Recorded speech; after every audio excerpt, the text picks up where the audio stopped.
Arrêtez de vouloir influencer le jugement de l'agent d'asile. Arrêtez de vouloir convaincre à tout prix l'agent d'asile. C'est un peu comme la vie de tous les jours, hein. Vous n'avez pas à chercher à convaincre votre partenaire, votre ami ou je ne sais quoi, à vous croire.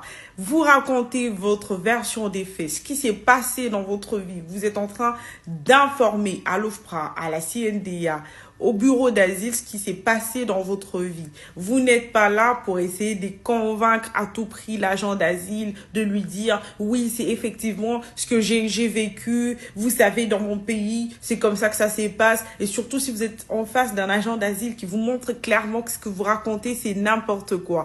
Vous n'allez pas tomber dans les pièges de vouloir rattraper, de vouloir lui dire non, c'est vraiment ce que j'ai vécu. Vous essayez à tout prix d'embellir la chose et vous risquez tout simplement de sortir de votre récit. Vous risquez d'aller chercher des éléments que vous n'avez pas vécu pour tout simplement essayer d'embellir, de convaincre l'agent d'asile.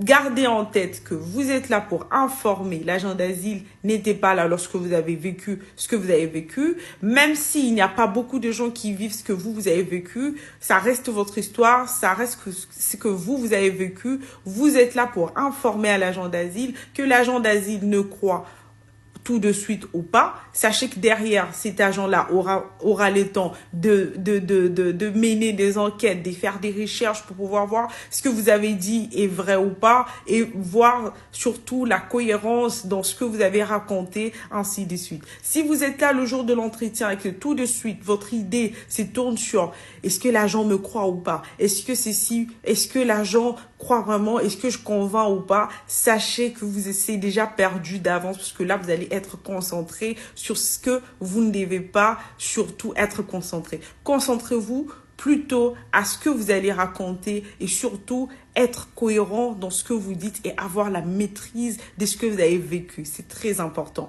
Une fois de plus, vous êtes demandeur d'asile, vous n'êtes pas un criminel. Vous avez compris, non? Abonnez-vous.